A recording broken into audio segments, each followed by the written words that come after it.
God, I hope my mouth doesn't turn red. That might be the first line on this episode. So, welcome back to the Rudie Librarian. It's been a minute. We always have like a kind of hard time transitioning from the end of the school year into the summer, just with things going crazy. I'm a school librarian, so plus have kids in school. So we kind of wind down, and then I got a summer job at the public library. So then we kind of wind back up. So it's been a minute since we've had an episode. It's actually, I think we're on, this will be the first episode of my third year, maybe fourth year doing this. I don't know. So excited. And the band that I have on today is none other than New Jersey's finest, the Backyard Superheroes. Welcome, guys. What's up? Thanks for having us. This is like an eighth of the band. Yeah, I was gonna say, there's probably 15 more of you, but I wasn't sure exactly what the number is. How many are Backyard Superheroes? Like 9 full-time members now. Yeah. 9 full-time members. Any backyard sidekicks or backyard villains? Too many villains. Yeah. I'm Too definitely many the villain of villains the and group. definitely some sidekicks that have helped us out along the way. Yeah, Danielle from the End Times and Chemical Imbalance has been helping us out on drums when Nicole couldn't make it. We had John Rosario on keys for the album, so we use the entire ska scene as part of our band. That's the way to go, and that's the benefit, I think, of the ska scene, right? There's so many people, and I can say this at least. I feel like, from what I can tell, you've got a good scene up in New Jersey where you've got some good camaraderie up there, which is pretty nice. Yeah, it kind of never died here, which is awesome. I want to take a minute before we get too far. We need to take a second and do introductions. Now, if you're listening to this on audio, we are attempting, we're going to see how this goes, to make this the first episode that we also post on video on YouTube, so you can actually see what's going on. Now, if you're watching the video, the thing is, though, that this will probably be pretty unedited on the video side. So, like, if I insert a song into the audio podcast, it won't be inserted on the video side. So there's kind of the best of both worlds, but you get to see our movements. You get to see this fantastic Dolly Parton shirt that I'm wearing. And we'll see how far YouTube will let us push it, what we post on this video side. But guys, if you take a second and introduce yourselves, for those on the audio, they can kind of know your voice a little bit. Sure. You got to pick who goes first. Oh, yeah. Well, Josh, you were first here, so we'll just go in the order of how you guys showed up. Josh Givitz, Josh Pizza on Facebook or whatever. Singer and guitarist of Backyard Superheroes since day one. Me, Gary, Greg, and Matt started it, and most of us made it this far. It's kind of crazy. 12 years later, we still have 3 core members. That's pretty awesome. Most of my jobs have not been 12 years long, so that's pretty great. None of my jobs have been 12 years long.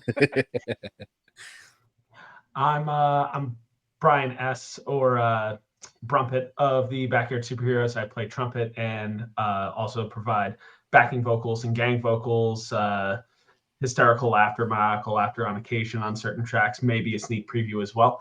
But I am one of the newcomers of the band. I've been now solid for almost a year and a half, almost going on 2 years now in Backyard Superhero. So definitely not one of the elder statesmen, but still very happy to be around. Awesome. And post-COVID, time flies. It does.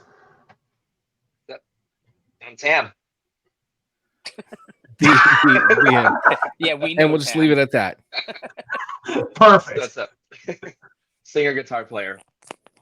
And yeah, I'm been around with the band since the beginning as a started off as a super sidekick, and then now I'm a superhero. Nice. Yeah, he's filled in on multiple instruments, and he actually got to sing when I couldn't make it to a show once before we added him as vocalist. When we opened for the Boss Tones, it's the only show I've never made, and I've still never seen the Boss Tones to this day. Dude. That is a tragic story on your end and a victorious story on Tam's end. So that's pretty awesome. We got a pretty awesome guest star here. Yep, this is my son Tristan. Say hi, bud. Hi. What's up, man? How you doing? Here, let's see if we can do this so that you can hear everybody. So he's the one that's going to get us kicked off the podcast or off of YouTube. All right. How you Say doing, hi. buddy? You excited about your dad's band? Yeah. Nice. Nice. And Our guys, new let's audience, we cater to children. and let's make that the plumb line for the reaction of all audience members that come to a backyard superhero show. If you react with any less enthusiasm, we're sorry, you're gone. See, now we're gonna need to get an audio clip of that. So if no one answers, we'll be like, "No, this is what it's supposed to sound like," and then we'll just have Nicole hit a button. Exactly. It's perfect. That's perfect.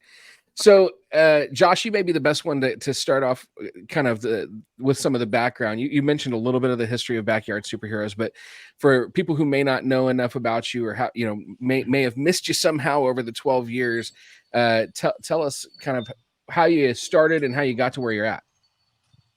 Sure. So I started. We've been together. Hi, Tristan.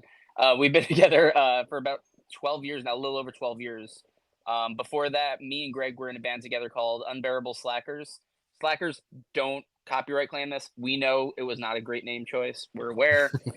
I joined too late. Now, they were a good group of dudes. They got me a little bit more into ska, and I wanted to go more of the pop punk route. So I ended up quitting that band. Greg joined me, and then our old drummer Mark Spelker, aka Doc Hottie, he joined as well. Then I went to go see them at a show, and I was like, "Oh crap, I miss having horns." So ended up starting my own ska punk band, and Gary was the first one that joined, and it kind of set the tone of the band for the next 12 years. And it's cool because, like, as Tam mentioned, we've had the super sidekicks, but like we've had fans and friends of the band just join in over the years that became full-time members. Like even Brumpet over here, me and him, we really started talking more when we were doing the whole NPCs thing during COVID. And as soon as, we were back to real life and, we ended up needing a new trumpet player a few years down the line, he was the first one to jump in. That's awesome. Now he's stuck with us. Damn it. It's a weird contract. Blood contract. Oh, you don't have a contract? Oh. No, I said it's a blood contract, and you can just ask Ari about that one at some point. We're not sure whose blood it is, though. Yeah, true. Fair. But it's important that there is blood. It's usually Gary's blood. Right, yeah. So my connection with you guys is through Gary. I think Gary is maybe the most vocal of your band members, the most omnipresent of your band members. And for me, the way that I connected with Barry, I just said Barry. Yeah, I'm going to call him Barry Casey. for the rest. Casey plays Barry. I'm going to call him Barry for the rest of the podcast. I think no, the way that I connected with Gary is that he found me on social media and liked that I liked ska and Star Wars, and so we became friends, which was pretty nice. But I have really enjoyed seeing, some of the tracks over the last few years since I've been back with you guys, and I'm super excited because you got a full-length album on the way. And so tell us a little bit about the new full-length album. And all of you, jump in. Tell us what you want us to know. So this is kind of a crazy album for us. So obviously a lot of it, we wrote in the last few years. But there's a few songs on here that, for example, we wrote in 2014, one of the songs. Tam, I don't know if you want to talk about your song. That I think that was before I was born. Yeah, no, it's but very as that audio. Yeah, try say it again.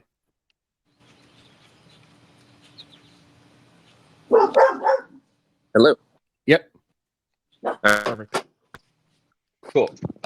Yes. No. So yeah, this, like I said, this there's definitely some deep pulls for this record because Gary, Shelley, and I, back in the day, we were in a band together in high school, and we pulled some songs out from there that were just like, you know what, they're actually they're fun, so let's bring them out. And then just being part of the creative process for the whole writing of this record was a trip. It was that's one word for it. It's a word. Yeah, so this album is a weird one though, because like it really kind of like built itself over the last few years. Like we didn't have a timeline on it, which is new for us. We always kind of gave ourselves a deadline. This one we had it ready to go, and we're like, all right, let's hit the studio, and we were ready to invest. And then we realized we had no money left. So we wanted to kind of be a little bit more strategic with how we did it. And after the NPCs, for some godforsaken reason, the band trusted me with tracking this album, which is brand new to me. We had to buy mics. We had to, kind of set it up. And it really took everyone in the band putting in the work and making sure when we got to the studio, like, we were testing out mics, we were testing out placement, and it wasn't a treated room. It wasn't with like a great producer. It was just us building an album that meant a lot to us. And this is very much a mental health album. There was a lot of trial and error along the way with this. Like to add on to Josh's point in terms of recording. Yeah, there was a lot of trial and error, especially on the horn side of things. Tracking for horns. I definitely felt like I think Casey and Casey is the Barry sax player in the band. Shout out to her also. But I definitely feel like we had like some of the easier time in terms of placement, in terms of like, all right, the first dart that we threw was right in the center of the dodge. Just like, okay, didn't really need to manipulate that. Other Brian, our trombone player, Brian, definitely had a lot more issues that he had to deal with being a trombone player. And there was so much comedic error along the way in that regard. But it was a fun process. It was definitely different doing it independently, like almost like true blue independently. Yeah, trombone was a fun one. So, and it's not a knock on trombone, if you will. It's more so I didn't realize how much of my house was going to shake and be heard on these microphones for a non-treated house. So literally, like, we're going around like my basement, which this whole thing was, we're going around my basement, putting in corners, putting in the middle of the room, trying multiple mics, bouncing it off wall, like trying everything we could to get this sound. And then once we finally found it, we took pictures and we never moved it again. Well, it sounds to me like, I mean, one of the things I've always loved about like the punk scene and ska obviously being connected, there is that the DIY ethic. And it sounds like you guys were, neck deep in DIYing this album. So that's pretty awesome. Yeah, we realized pretty quickly that, because originally we were looking at a few different studios that were, a few $1,000s, spend a week, go to this really nice studio, get it all banged out. I don't think we would have finished 2 songs. Looking back now, we were not nearly as ready as we thought we were. And we started in September. I think the tracking was done probably around February. So it was a longer process, but it really gave us the time to get granular and make sure that we were really happy with everything. At the last minute, we decided to add, keys on some songs, some choir, I think we have a string quartet at one point, Tam. And so, it was definitely, certainly a labor of love. But I honestly, like you said, like I think it's better that it ended up being done this way. And seriously, kudos to you, Josh, for really like stepping up, and like you made a pretty good record. Yeah, beyond that, I mean, Josh put in a ton of work on the recording aspect, and then also going through and making sure that everything was good before even sending things off to be mastered and mixed. Was really the one that really galvanized the whole process. So without Josh, this album does not get made whatsoever. And with every song that we have on this album, it was a labor of love, like Tam had said. And to quote probably one of the best albums that Sum 41 ever put out, it's all killer, no filler. Well, I can say, as someone, I've been privileged to listen to the album all the way through already, and I super dig it. It sounds fantastic. There's some great horn parts. I do love a lot of the like interesting inserts and stuff that you guys put in. Some real shreddy guitars, and it's got a lot of diversity. And one of the things that I love too is there's still a lot of fun in it, even though it's a mental health album, and obviously there's a lot of people doing mental health albums coming out of COVID. But I think that one thing that I always feel whenever I'm listening to or watching Backyard Superheroes is that there's still that element of fun that a lot of people got into ska about. So that's fun to check out. Well, it's after 12 years. If we're not having fun, I mean, we're not getting paid. We're a ska band. There's 9 of us. Even if we made like $500, we're going home with less than gas money. Right. If we're not doing it for fun, like why keep it going? And that was kind of a big part of it. Like there may or may not be a song all about that. But it was such a group effort on it. Like previous albums, we had multiple members that kind of built songs or put pieces together. This one, like every single song, all of us had a say in. And, bringing Tam and Brian in, like these are this is their first album that we have both of these guys on, and it's such a different sound. Whether it's the guitarist, like we had Matt, our old guitarist, great guy, but very different guitarist than Tam. Tam comes in, you know, he's got that singer-songwriter mentality. He hears the lead lines that like I never would have gotten, and it brings that out. And then we had Brian come in and build these trumpet parts that my horn players probably hated him for. And it's all just, it's new ideas. And it was very much an album of like, we're not going to say no to anything. We're going to try everything. And if it works, cool. If it doesn't work, we're going to try the next thing. Yeah, it was very much, we, at least, you know, a lot of the recording sessions that, you know, that you and I were always a part of, is one of the things that we've always said was whatever the song called for is what the song needed. So, and that's, it was fun being in a room with a bunch of people that wanted to be there. So it was fun. Yeah, there was a lot of laughs. Yeah, I mean, everybody, a lot of bourbon, a lot of Thai food, a lot of laughs, a lot of bourbon, a lot of beer, a lot of tears shed, blood shed. But even beyond that, I mean, everybody pulled their collective weight in the writing process. Like, there's a distinct sound from every single person in our group, and there's not one person that did less than another. Like, we all really worked, you know, our tails off to really kind of get this done. I remember when I first came in a year and a half ago, my very first rehearsal with Gary and Brian, and they're just like, "Oh yeah, by the way, we're working on an album." And I'm just like, "Wait, what?" And it was just off to the races from there. And it's just been a process ever since. And it's really cool to finally see this all culminate and come to fruition. I'll be the first to say, number one, thank you guys for the kind words on the album. I'd like to thank Adderall and ADHD. But no, this is this album brought to you in part by Adderall and Tylenol and Aleve. We keep doing this longer. AARP. May your back and body.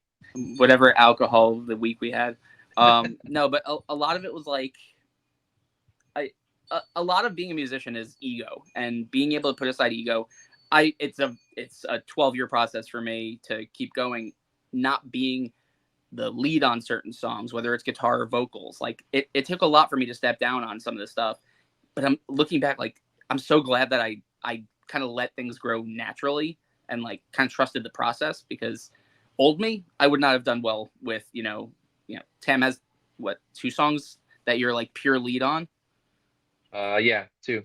Yeah, old me, I would have been like, they could be on singles or whatever. Like it's such a band album this time around, and you could really feel it across the entire thing. Like I'm so damn proud of this thing. So tell me a little bit about what that process looks like, because I've always been fascinated, and I brought this up on a couple episodes of the podcast, but when you have a band of 9 people, you know, that's different than like, you know, one of my favorite bands growing up was MXPX. You got a 3-piece. Like, it's not that hard. You know, only one guy plays guitar, one guy plays drums, one guy plays bass. And half the time it was the lead singer who plays bass, who just was coming in with the riff, and the guitarist could kind of build on that. And, my career. That's it. Yeah, that's right. The man. I've had him on the podcast, and it was the most nervous I've ever been in my entire life. Maybe one day I'll do it again, and I won't suck as much, but we'll see. And we've all been fangirls. For sure. But I brought up before, like for 5 Iron Frenzy, which is one of my favorite ska bands, they talk about like the process of, you know, building the songs, and also building, even lyrically, building the lyrics. And like, you know, a lot of times they're, you know, they don't all agree about the lyrics. They don't all come from the same philosophical standpoints and stuff with that. But they're like, okay, we all have to, you know, we have to vote before we, you know, say this is what we're going to do.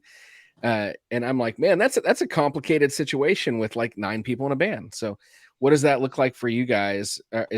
You know, Josh, are you coming in with the initial hook most of the time? I know you guys said some of those songs were back from when Tam, you and Shelly and Gary were in high school. So how do y'all start, and how do you go from there? Every song is different.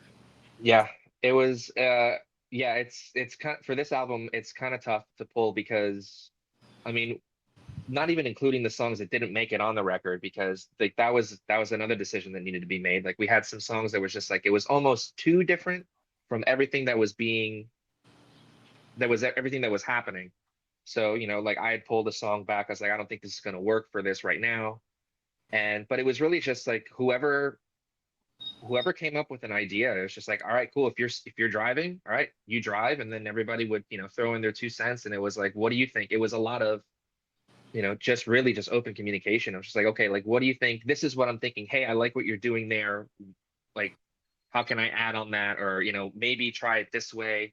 It was, like Josh said earlier, it was really a lot of, it was wild to see 9 egos be reined in and pulled back and really just like, oh yeah, no, just really being receptive to a lot of the constructive criticism that needed to happen. Yeah, I think it also killed a lot of the usual I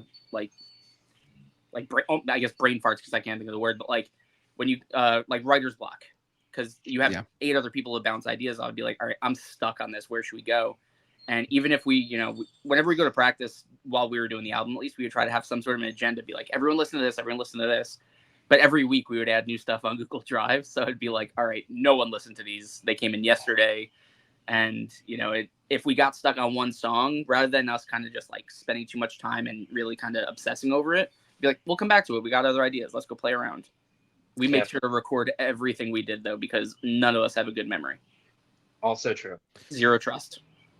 So when someone comes in with like an idea that's just hot, wet garbage, are there loud boos? Do you like boo? No.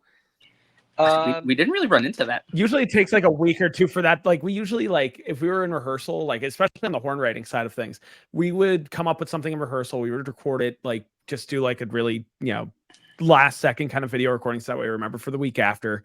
And we kind of let it swirl in our brains for a little bit, go back, listen to it with a fresh set of ears the next day, even after a day where we're just like, oh, that was awesome. I think that was great. Then you listen to it the next day. Well, not so great. That's not swirling in my brain well.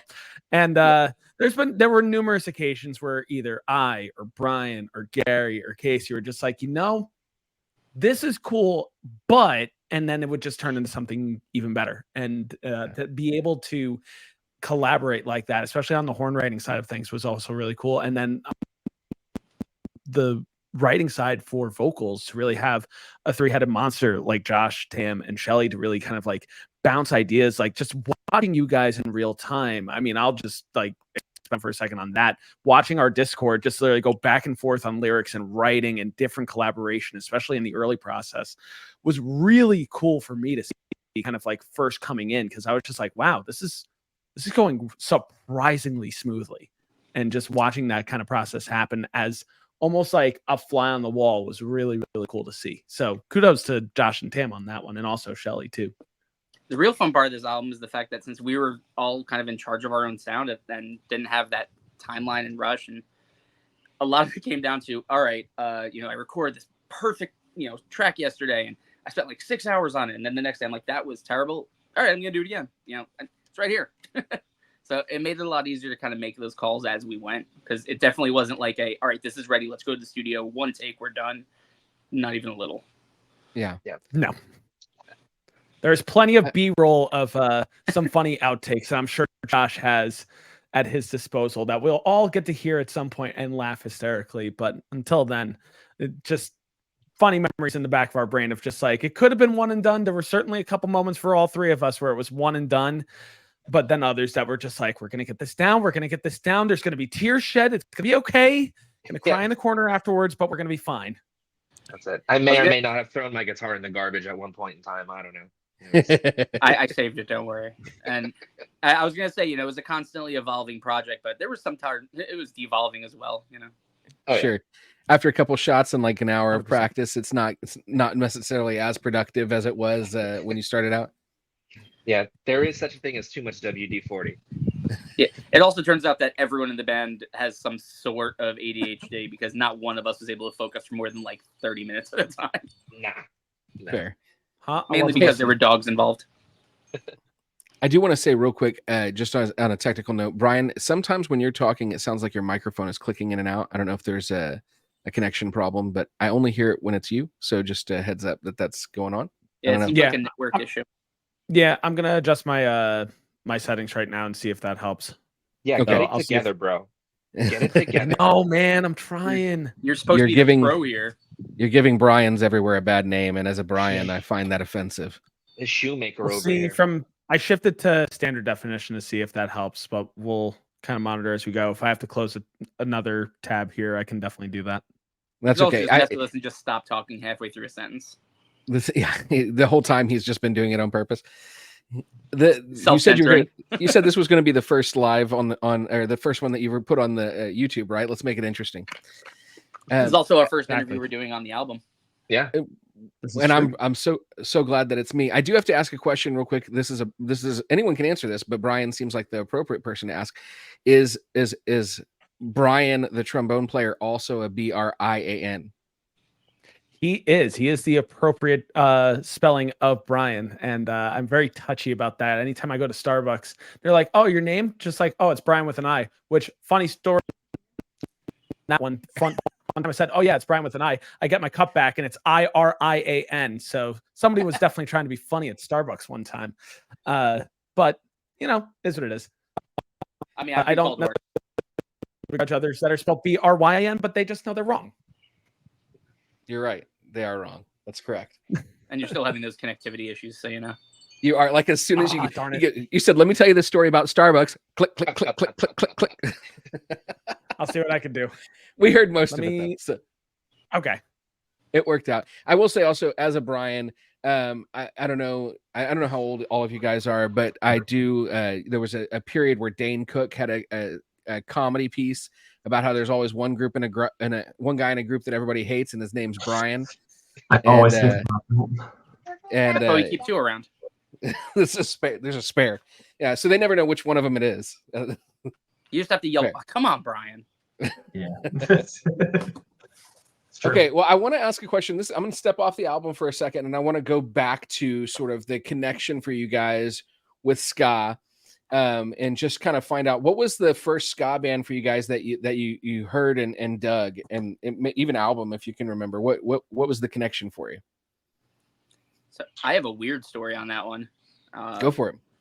Less Than Jake's Hello Rockview. A friend of mine got me into it right after someone introduced me to Catch My Two Keys Be Nights. The reason I bring up Catch My Two Keys Be Nights is because I was introduced to that by Gary's current wife, Debbie, before they ever met when we went to high school together. Nice. So it's kind of come full circle now. Pretty awesome. Those are both great albums too. Yeah. For me, which hopefully my connection issues are a little bit better, I changed microphones. We'll see how this works out, which actually that means I don't really need this anymore. But for me, I was in high school. I was a freshman in high school. My brother and I were doing marching band, and we went to Tower Record one day because we got a gift card, and my brother picked up Hang Ups by Goldfinger and Turn the Radio Off by Real Big Fish. And Turn the Radio Off was the first album that I listened to forward to back. And that was one of the biggest reasons why I was just like, you know what, ska, officially my favorite genre of music, period. That immediately hooked me, hook, line, and sinker. Nice. That leaves you, Tam. Yeah. I think for like a lot of people, I think it was either Sublime was probably like the first ska that I had heard, but it's when I got it come out, and I would think I was like in elementary school or something like that. So, but I was always drawn more towards the roots and reggae aspect of, that bubble, that encompassing bubble of ska and everything. So, Bob Marley, and things like that. Desmond Decker, just a lot of those, a lot of just stuff like that. And then punk rock, Green Day, and then just like the fusion, just somewhere it happened, because music has always been in my house. My father was a drummer, my grandfather's a musician in Latin music, so it's just always been there. So it just kind of just all fused together into one crazy thing. But that's very cool. Yeah, Tam's the true ska guy here. I don't know about that. I'm definitely more on the ska punk side. I used to joke that ska bands probably didn't consider us ska, and we weren't really part of the scene because most of our songs are pop punk with horns. But yeah, I don't know. I don't like gatekeepers. We're ska band. Deal with it.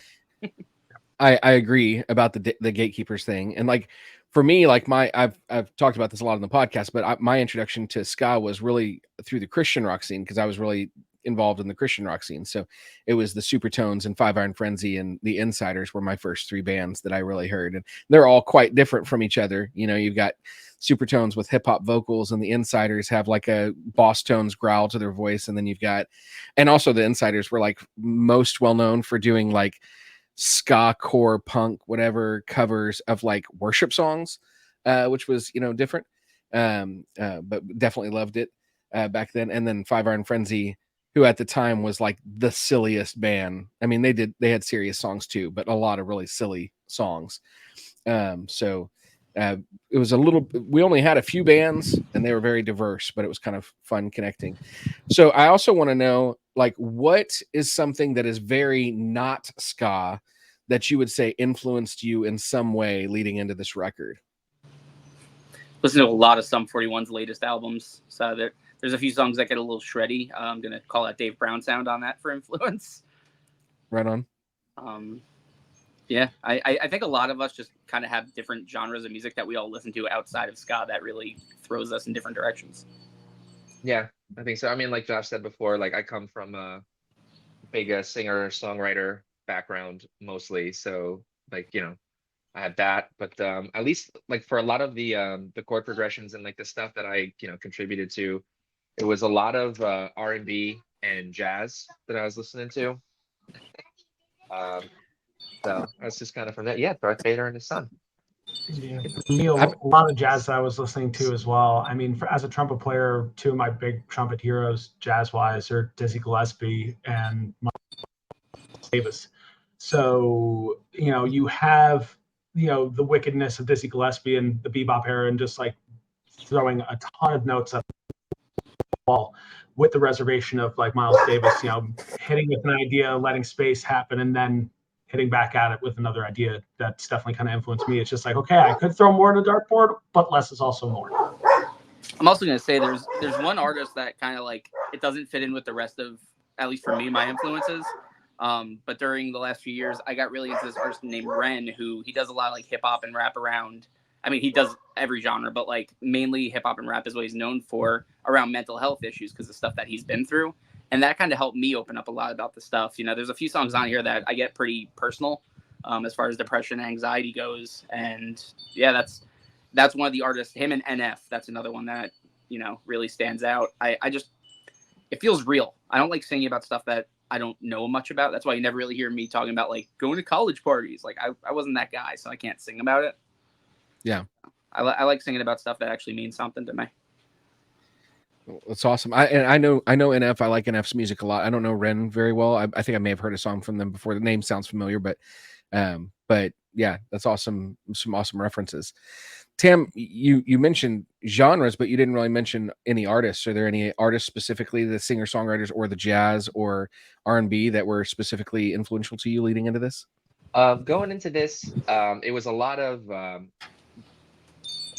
Gregory Alan Isakov. Love that guy. Yeah, he's phenomenal. I found him on you know, just like a shuffle one day, just like, oh, songs you might be into, and he came through, and like every song that I listened to was just better than the next. A lot of what he was talking about was as far as like songwriting went, and then as musically, sonically, a lot of Sade. Right on. That's I've always been a big fan of hers and the band for forever, and just yeah, you know, it was a lot of that, and just a lot of Disney because I'm a new dad, so a lot of Disney stuff. So whoa, get up close and personal. I think this is a great time for me to say what I really want to hear is, when will Backyard Superheroes be coming to Texas? Because see, that's the thing that's, you know, when you talk about a ska band, you talk about logistics. 9 people with 9 lives and 9 schedules. Hard enough to plan shows in your hometown, but you guys do a lot of hometown shows. But how do we get you guys to go somewhere else, like Texas? You know, wherever, but Texas. You just got time around my work trips. No, I'm down in Austin all the time, but that, again, strictly for work. we kind of got into this even in the beginning days. Like we never wanted to tour. We never wanted to, get big. We just wanted to play music and hang out with our friends. And we got close a few times. We did 2 kind of mini tours, like 10, 12-day tours. And we realized very quick, like, we like being at home. We don't like being on the road. So, like, we're doing Buffalo Ska Fest. That's like, we'll do like weekenders and stuff like that. Texas is a little bit far for a weekender. For sure. But I mean, if it's the right show, if we can make it work, financially and time wise, who's to say we won't be there? Yep. Yeah. You never say never, but yeah, it's tough for sure. But, multiple parents in this band.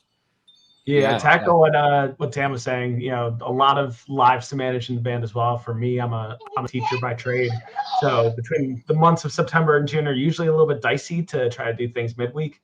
Opens up a little bit in the summertime, but even still, family time, things like that. We're just really grateful to be able to, play regular shows, in our hometown and be able to play in Jersey and take the occasional trip. Josh mentioned we're playing up in Buffalo, doing Buffalo Ska Fest in July. That's going to be a ton of fun. And otherwise, never say never and see whatever comes our way. And if we can make it work, that's awesome. Well, I love that. And I think it's really cool because I think sometimes people forget that, like, not everyone's in a band for the same reasons, right? Like, not everybody gets in a band to tour the country and, get on a major label, although your new album is coming out on a pretty great label, which we'll talk about in a minute. Not everyone's here to do all that kind of stuff. And in respect to you guys for having like this like awesome thing that you do while still doing your lives, obviously, as someone who enjoys your music, I'd love to see you guys playing in Dallas. I've been very lucky this year, I'll say, because like for me, when I got, I've talked about this a lot on the podcast, but when I got back into ska, some of the bands that I first connected with were like all very far away. And I was like, the likelihood of me seeing these bands is not huge because it's not super likely. Because kind of like you, they've got families, they've got jobs, that kind of stuff, most people aren't making a living playing ska, and I've been really lucky this year to be able to see Bite Me Bambi come to Texas. I was really thrilled to see them. 2:30 is here in a couple weeks. I'm excited to finally see them. And these are some of the people that were the most generous with me when I first started my podcast and the Rudie Librarian. So would love to see you guys too. I was lucky enough to see Gary recently, but literally the first time that we saw each other was me taking him to the emergency room. So. Yeah, we heard all about that one. Yeah. Seriously, can't go. That's like a rite of passage, honestly. Like you don't know Gary unless you've taken him to the ER. So yeah, if you look at the Mass Hysteria album art, it's Gary's face covered in blood. That wasn't a posed photo. That was him standing next to the original Jason Voorhees, Ari Lehman, after he actually bashed his head in and almost passed out on the floor. It was a great time. Great time. Oh, yeah. Multiple ones of us ended up in the ER with him that night. Yeah, PA speaker 1, Gary 0. So yeah, we're trying again though. We're going to be back at that venue at some point this summer, I'm sure. And I think he's going to take out his revenge. I was going to say, are you going to switch what side of the stage Gary's on? But I have a feeling he doesn't stay in place. No, we're going to put a fence matter. I have busted my head open before, and I know how much it can bleed from just a minor wound. And mine was a less cool story. I didn't bust it open playing ska on a stage. I busted it open trying to get in my friend's pickup truck, and it was a tall truck, and I'm not a tall person, so I kind of jumped a little, and I busted my head open, blood everywhere. It was awesome. I'm sorry, guys. I got to stop this because I'm being invaded. Oh no. I told you someone was not going to have pants on at some point. I guess this is the way. That's it. This is the way. It is the way. But talking about bash your head, and I can't even say anything because I literally just got this the other day jumping into a golf cart that was already moving. So I feel like, and I've said this as a teacher. I taught junior high for 5 years, high school for 6, and now I'm an elementary librarian. I always tell kids, I'm like, the most of the injuries that people have are not they're not cool stories. Like I didn't get any of my injuries like wrestling a bear or anything like that. My most recent one, it didn't require a hospital visit, but I cut myself like across my eyelid, and it was like a flap of skin hanging off and blood and everything, but didn't need stitches. And I literally did that in my library because I dropped a book. And when I bent down to pick it up, I scraped my face on a sign. And I'm like, lame. Listen, Lame. We're for the most of us are in our 30s at this point. I mean, I bent over a few years ago to pick up a basketball and I tore my knee. So it's game over at this point. I try to look cool with my students. I teach middle school and high school also, and my high schoolers are far more sympathetic than my sixth graders are. My sixth graders who chronically think I'm 50, which I still haven't forgiven them necessarily for, but that's okay. But yeah, we definitely try our best to try to fake more mundane injuries and be like, oh, you should see the other guy. But only Gary can really kind of, have that kind of fun, I think. Yeah, I mean, Gary's legit. Like, he must hold the record, at least I'd say for ska bands, for the number of injuries that have occurred at a show. Yeah, injuries per show. Yeah. Yeah, that Boston show that Tam sat in on was the one that Gary broke his ankle or his foot on like 2 months before he was getting married. Yeah. Jeez. There's that. But the fact that he did it in front of the first ever Jason Voorhees makes it even better, because originally we had planned a surprise where in the middle of the set he was going to come out with the Jason mask and, slash Gary. So we see Gary run across, like he hits his head, he's covered in blood, and I'm like, is this part of? Are we doing the bit? We didn't really plan it. Yeah, we just kind of talked about it. It's like, all right, cool, we'll do it live, no big deal. Yeah, and then there was like a pool of blood behind his head on the floor, so we're like, maybe we should stop the set for a second. Yeah. The best part about that, though, just from a firsthand experience, we were cleaning up Gary and double checking, just like, oh my God, is he okay? Are we going to continue? And we asked him, like, we got his grace of like, do you want us to continue? He's like, yeah. Go. We're all turning to leave, and he goes, wait. And we're like, what? He's like, take a picture of me. And that's Mass Hysteria. That's how we got the art for the single for Mass Hysteria. The even better is about 5 minutes after that, while we get back on stage and everyone's like super excited, like that we kept going and they're, Gary's okay and everyone cheered. We started playing our cover of Knowledge and Gary came out and I was like, he's gonna cover everyone in blood. I'm like, it's gonna be so gross. Yeah, we are a health violation right now. Yeah, a little bit. Probably why I asked a few months off from shows. I asked Gary in the emergency room when that first day when I met him. I said, hey man, do you need to, like, I said, it must be so hard for your wife being so far away while you're in the emergency room. And he was like, yeah, that's not really how my wife is. He was like, when I busted my head open, I called her and told her, hey, hon, I'm going to have to go to the hospital. And she was like, do you need a ride? And I was like, no. And she was like, dumbass. Well, the best part of that is he ended up on video call with his kids covered in blood. Oh, nice. That's awesome. That's awesome. Well, I mean, it sounds like from the number of injuries, she's just this is just daily life for her. Oh yeah, the first tour we went down to Florida and came back up the East Coast. And I remember we ended up in DC at Feed the Scene. Shout out to Rachel. We get out of the van and we didn't realize that he needed some blood sugar. He was not doing so. He wasn't feeling so hot until he stood up and he goes, I'm not feeling good. And he literally fell face first out of the van and landed perfectly on a pillow. Oh my God. Well, awesome placement. Well done. Yeah. Then we gave him a Snickers and he was like fine in 5 minutes. It was great. He was that commercial. It 100% works. Snickers. You're not you. It works. You're not you when you're hungry. He's not awake. I want to be mindful of your time. I want to ask you a couple more quick questions about the album, and then I always end talking about books. So just a heads up about that. So, new album coming out. What's the release date? What labels it's coming out on, and like, what kind of physical media will be available?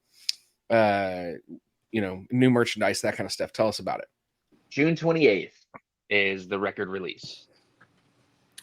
Let's see how much of these guys know of the rest of it. Well, that's all I know about everything. We all know the same amount of things. Yeah, we are planning physical media. We're planning for vinyl and CD release. Gary is getting his own custom 8-track of one of the album itself, because Gary is Gary. Right. Otherwise, it should be available on all streaming platforms, as Tam said, on Friday, June 28th is when you can expect that, and that's wherever you enjoy your music.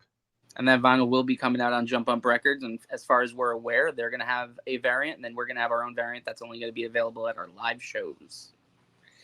Oh man, sucks to be in Texas. Can't get those live vinyl variants, but I'm just throwing it out there. It's probably a lot easier for you to come to Jersey than it is for 9 of us to come to Texas. That's true. That's I'm probably also true. going to say we can probably work something out. I was going to say Gary probably already has yours on the side. Yeah, mathematically, we might know a guy.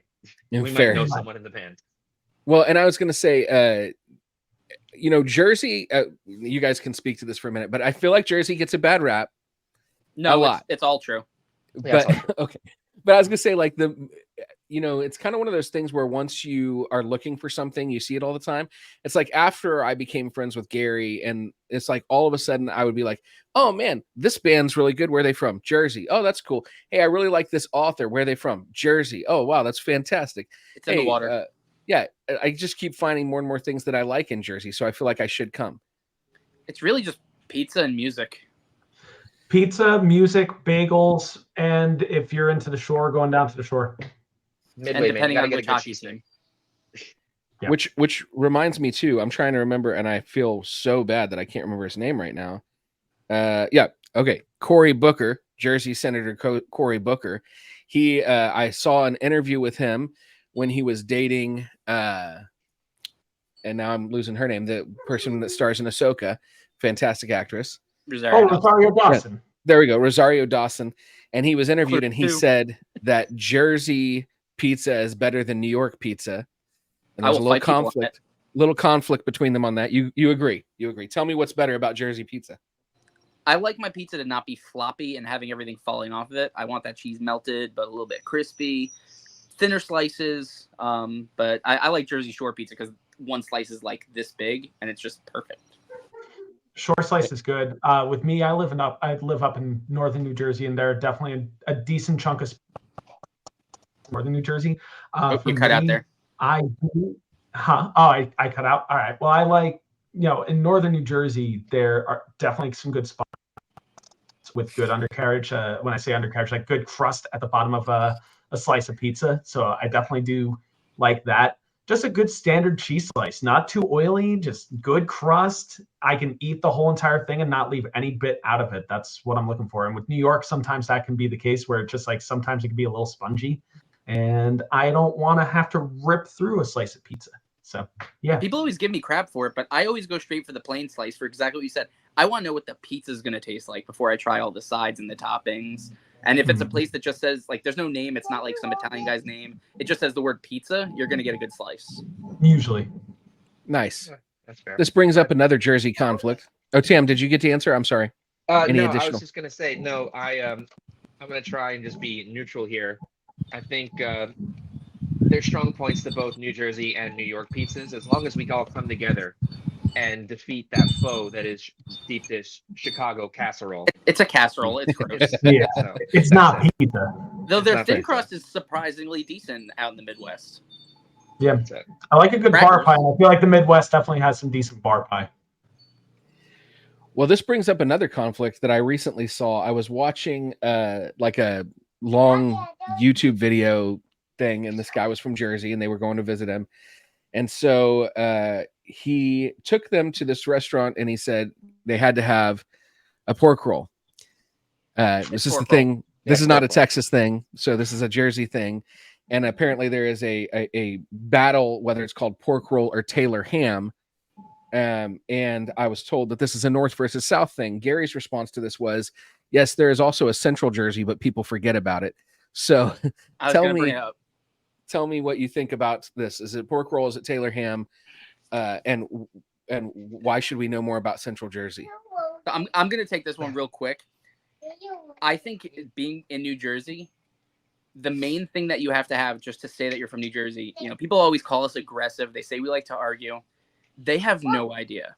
This is arguments that we've made between each other just to have something to talk to each other about at this point, I think. The Taylor ham versus pork roll, Central Jersey, does it exist? Which exits is it? Not one person is going to agree with another person, but we love each other for that. It's true. I mean, everybody has their flaws. Some people call it Taylor ham. Others are wrong, and that's okay. Can you mute someone out of like the other box? You're clipping out. You're clipping out again there, Brian. I mean, obviously, you can see like there's always gonna be one person wrong in a group. All right. I guess it's me. They just happen to be wearing a yellow shirt. It's statistics. What are you gonna do? For the audio only podcast, that could be anyone. That could be anyone right now. Could be anybody. But for the video, probably the guy that said Taylor Ham like a monster. Now, is this sandwich, this pork roll, this Taylor, whatever it is, I don't know if it's a sandwich, is it actually any good? Because I think Gary said he doesn't like it. What do you guys think? After Gary's kind of wrong drinking. on that one. Gary has a lot of bad takes. There's some stuff there. Pork roll, egg, and cheese is a godsend after a night of heavy drinking. You need something to soak all that up. I listened to Gary recently on the Every Song Sucks podcast, which shout out to that. It's a lovely listen. It really is. But he has a pretty interesting take on candy in that one. If you want to go and listen to that one.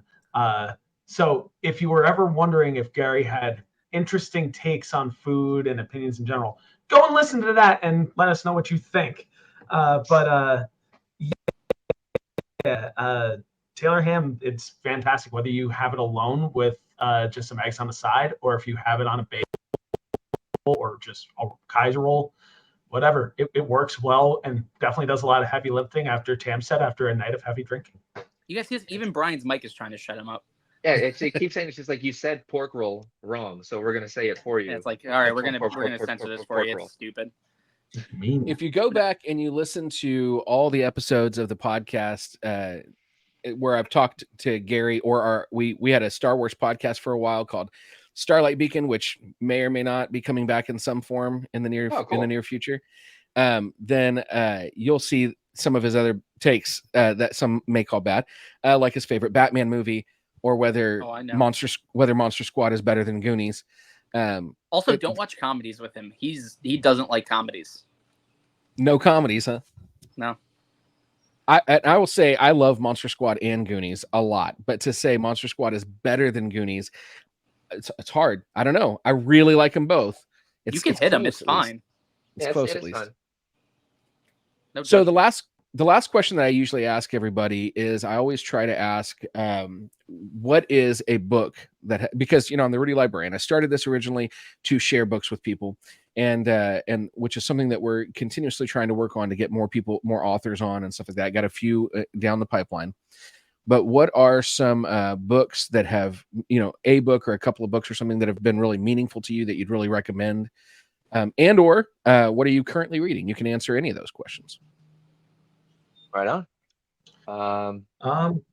I can go first on this one just because I kind of have it at the ready. With me, I love reading biographies, but probably one of my first loves as a child was Jim Henson and the Muppets. I feel like a lot of my personality and zaniness has kind of been shaped by that in general. And I had you kind of shifted into a Kermit voice as you were saying that. Like a lot of my personality is about rainbows. I don't quite know what you're talking about there, but anyway, no. But I had the pleasure of actually reading the biography that was written by, oh goodness, who was it written by? Brian J. Jones. And it's wonderfully written. It paints a really good picture of who Jim was as a person, as a performer, as a creator. But to touch on him as a person, I mean, I think it really kind of gives like a kind of a good moral compass that we can all kind of strive for as human beings. So for anybody curious, go read it, listen to it via audiobook, however you like to digest books. But that's definitely been one of the books over the last like 5 to 10 years that I've read, and I feel actually changed because of that. I really do like that author. And I don't know if I have that book. I know I have an audio version of that book. I have not read it yet, but there's a new documentary on Disney Plus that came out like a day or two ago about Jim Henson, directed by Ron Howard. So be great to pair those up, watch the documentary, read the book, and see what's missing. True. Shout out also if you're a person that likes to watch YouTube and just scroll through different videos, and just like to watch documentaries, Defunct Land, which is a YouTube channel, they have a really good documentary series on Jim Henson too. So if you're curious about kind of comparing and contrasting, go and watch the first ever real tackle of the biography before Ron Howard kind of took it. Nice. All right, guys. Dog you just saw does have a cameo on the album as well as my other dog and a bunch of other dogs, and yeah. But sweet. For my book, I'm going to call out. Brian and I are big fans of comedians. So my personal favorite these days is this guy Daniel Sloss. He has a book out called "Everyone You Hate Is Going to Die," and it sounds really aggressive, but it's actually an entire book about like relationships and friendships and just all the different types of relationships that you have in your life and how to figure out if something's worthwhile versus just kind of there. And it's a great read. I'd highly recommend checking out the 2 specials on Netflix first, because he has one called Dark, which it's fairly dark, but then he has one called Jigsaw, which he kind of like lays the ground for this book, and it's all about relationships and like, you know, people. My favorite part of it is people putting together like their own jigsaw puzzle, their own life, and then you meet someone and you want their puzzle to fit perfectly into yours, but it's never going to actually fit because they have their own puzzle to work with. So you start building a puzzle together. And anyone who's ever worked on a jigsaw puzzle with a second person knows how miserable that is. And it's stuff like that just stands out to me. It's hysterical. And once you see his special, you read it in his voice. Nice. I'll definitely have to check that out. And Tam's the big reader here. Oh, I'm a big listener. I travel a lot for work, so it's a lot of audiobooks for me. But like a lot of people right now, I got bit a couple years ago with that Sarah J. Maas bug. Oh, and what's it? You know, Throne of Glass, A Court of Thorn and Roses, her newest series, Crescent City. My wife read all of them too. Yeah. So it's Throne of Glass, I think, is my favorite of the 3 series that she has, just because it's so like just. I love high fantasy and like just all the world building and just like the story itself is really, really cool. And, I didn't find like my favorite character in this series until like 3 books in. But, it's, if you're into fantasy, it's a lot of the, same tropes, but just the way that she writes and like the character development that she does, it really, I like an author that makes me care about characters rather than, just like other people, I'm listening to another book right now where I'm kind of sloughing through it, but it's just like, all right, cool. I'm a badass because, the author said I'm a badass. I'm like, this is like, I can't return the book, so I got to listen to it. But that book, and then a book that's impacted me, Green Lights by Matthew McConaughey. All right. It's how to do it. Yeah. It's if you haven't read it, it's really, really cool.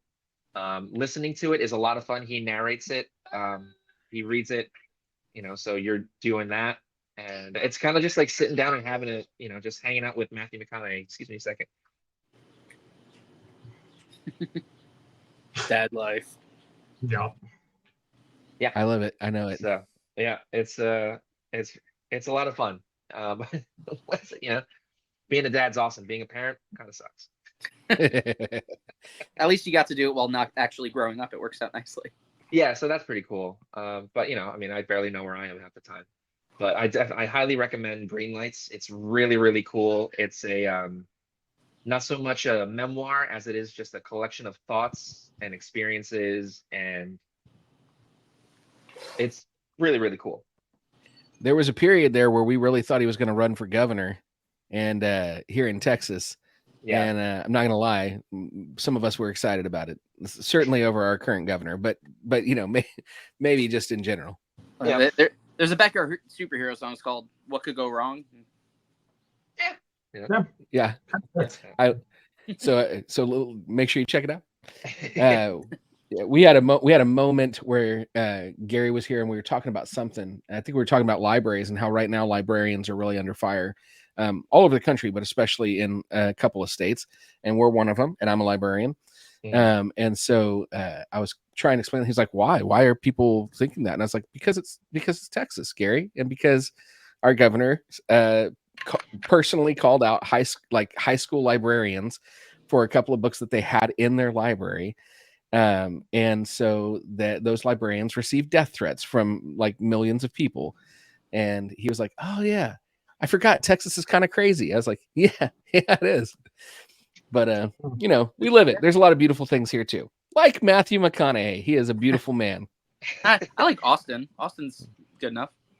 Austin. So every time a Democrat wins for president, there is a petition that goes around the state of Texas for Texas to secede from the Union. This is a legitimate thing that happens every time. And when that happened, when I think it was the second time Obama got elected, that petition was going around, and someone in Austin started a petition that says, if Texas secedes from the Union, Austin would like to secede from Texas, and we would like to take with us. And they named a few other specific towns, like the Blue Dots. Well, I don't think they even cared about the politics. They were like, Shiner, we'd like to take Shiner with us. We'd like to take, like, where's the good beer? Where's the fun things? Let's take those towns with us. Yeah. So that is Austin to a T. Like they're like, we're going to keep having fun one way or another. Yep. See, but I think that speaks volumes too. Just like that's crazy that, how scared people are of ideas. And, it's, I don't know. I don't know. I just think it's wild. It's the world is better with free thinkers, and the world is better with people that can do and feel what they want. Right or wrong, but at the same time, it's like we're in 2024. We should kind of know right from wrong at this point and be a little bit more accepting of ideas. I mean, at this rate, you got to wonder how much of, the weird stuff that happens in Texas is, a lot of the politicians probably sexually frustrated. They cut off all their porn. That was a thing that is not, I don't think it gets super publicized. I don't know. I don't live outside of Texas, but it was funny because when Bite Me Bambi came through, that was something that Talina specifically posted about. She was like, dang it, Texas. But let me take a second and talk about the books that I'm reading real quick for the people who are listening. So I'm currently in the middle of 2 books. One of them I'm not very far into, so I can't talk too much about it. I'm reading a book called Liturgy of the Ordinary. And it's a really great book, but it's really just about kind of enjoying, recognizing the beauty and spirituality of our everyday moments in life, and letting those things have the same kind of spiritual weight, that you don't have to go to a church service, though there's certainly nothing wrong with those. In fact, this is a priest that's writing the book, but just kind of enjoying the beauty and spirituality of a conversation with friends over StreamYard, or whatever. And it's really good so far. I'm only a chapter and a half in, though. The book that I'm reading much more quickly is, and one of the reasons I'm reading it very quickly is it's a Bluebonnet Award winner. It's on our Bluebonnet list, which is the Texas Book Award list. And it's called The Fire, the Water, and Maudie McGinn. It's by Sally J. Pla, P-L-A. I don't know if I pronounced her last name right, and I apologize if I didn't, but probably been called worse. Yeah, yeah. But it's a really good book, and it's the sort of summary of it really had me interested in checking it out. The main character, whose name is Maudie McGinn, is a character who has autism, and she lives between her mom's house in Texas. She lives with her mom in Texas, and then over the summer she lives with her dad in California. And her mom and stepfather, there's something that's going on there that she's supposed to keep secret. So it seems like there's some sort of abusive situation. And you could pick up on that just from reading the back of the book. So I'm not spoiling anything there, but she's been told she has to keep something a secret. But she goes to California for the summer to stay with her dad. And immediately they have to vacate the town that her dad lives in because of wildfires. And they end up going down and staying in this beach town very far south in California. They're basically staying in a rented trailer on a beach in the town that her dad grew up in. And it's very difficult for her because obviously sensory things and change and all that is very difficult for her. But she ends up kind of falling in love with the idea of surfing and surf culture there. And so there's like an engagement with surfing, and then dealing with this, secret and her parents' relationships. And I'm about halfway through that book so far, and it is absolutely fantastic. I highly recommend that everyone pick that up. So it's a really good book. I may have to hit you up for additional recommendations. Same. I'm always happy to recommend books. One of the things I'm hoping to do is get back to, during COVID, I did an insane amount of book reviews. I did one a day, Monday through Friday, every day for, I don't know how long. I did like 450 book reviews,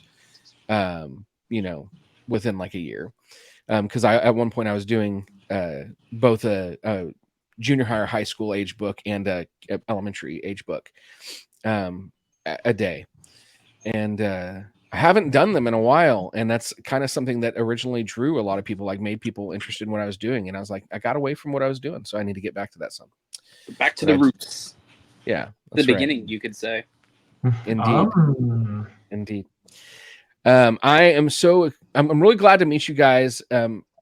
Gary is an absolutely fantastic person, but one thing that because of Gary's energy is that a lot of times people don't get to meet the rest of Backyard Superheroes, or they don't know you guys the way they know Gary. And so it's a real privilege to get to meet you guys. And obviously I've got lots of nice things to say. Gary's had lots of nice things to say about you too. I want to ask one last question, and this one is for Brian. And then after that, I'll give you guys a chance to tell us how to find you on social media and stuff. I told Brian early on, because Brian has a hockey podcast. So Brian, what's your hockey podcast called? It is NHL on I-80 Sports. Say it again. Sorry, NHL on I-80 Sports is my podcast. All right. So Dallas, right now, we're in the playoffs. We're in the playoffs in NBA. We're in the playoffs in hockey as well. We're about to go to the finals at NBA against Boston. Everyone should be rooting for us. That is the correct team to root for. And I say that as someone whose wife is from Boston and my dad's family's from Boston. But go Mavs. Now, hockey, I came to know hockey because my cousin is a huge hockey fan. He lives in St. Louis. He's a Blues fan, and he played hockey growing up. I distinctly remember when the Stars came to Dallas, he was incredibly pissed off. He was like, "This is some bull right here. Minnesota is losing their team, and it's going to Dallas. A hockey team is leaving Minnesota and going to Dallas. Now we're in the playoffs, and I feel good about us." Brian, what do you think our chances are in these playoffs? Well, so for backstory on that one with Dallas, from listening, going back and listening to my podcast, Dallas has been the team that I've had pegged since preseason to win the Stanley Cup. So I'm biting my nails at the moment now with Dallas being down 3-2. There is one thing that helps in Dallas's favor and something that Edmonton does not have, and that's stability between the pipes with Jake Ottinger in net. And I feel like if Dallas can win close games, if they can try to mitigate the damage against Edmonton, or better, try to outscore Edmonton, which I know, daunting. The top 4 point getters in the playoffs right now are all from the Edmonton Oilers. If they can outscore Dallas somehow, or if they can keep them off the score sheet and Ottinger plays well in net, I think that's a good clear path to get to Florida, which you mentioned before. Crazy that Minnesota lost a team to Dallas. Even crazier that Florida now sports the last 5 Eastern Conference champion teams going to the Stanley Cup as well, between Tampa Bay and Florida. So, yeah, a little crazy. I still have faith in Dallas. It's a little bit murkier waters, but weird things have happened, and I would love to see Dallas win the Stanley Cup this year. Go Stars! Sports ball. You heard it here.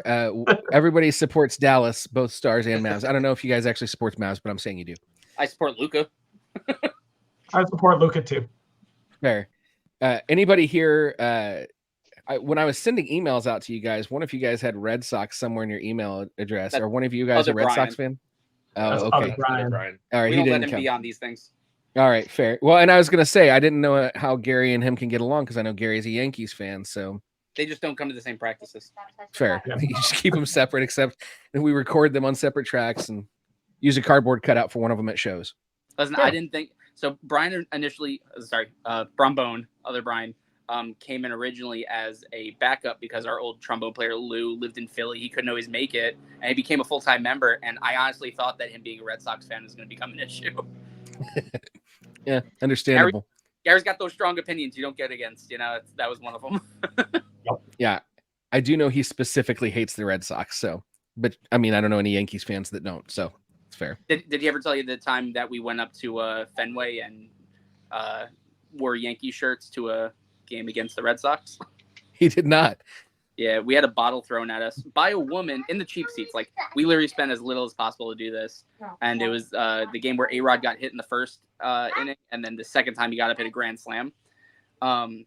We had a bottle of beer thrown at us by a woman, I'd say probably in her mid to late 30s. Missed us entirely by like 3 rows and almost hit a child, and then said I should have pissed in it first. So, like, good job, Boston.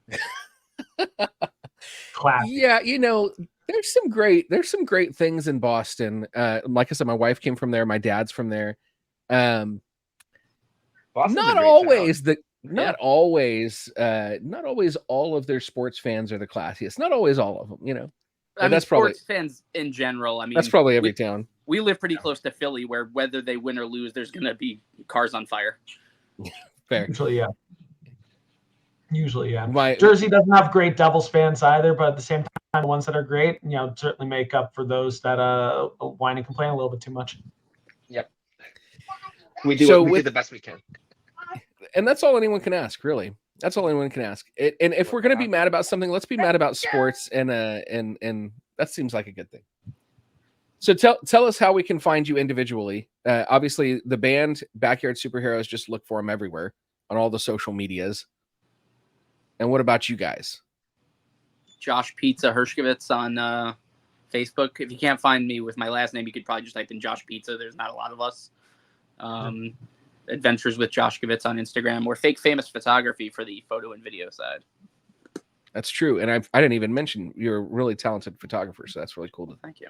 I always love getting to post photos taken of me under my own thing, because my wife is usually the better photographer out of 2 of us. I just do the editing.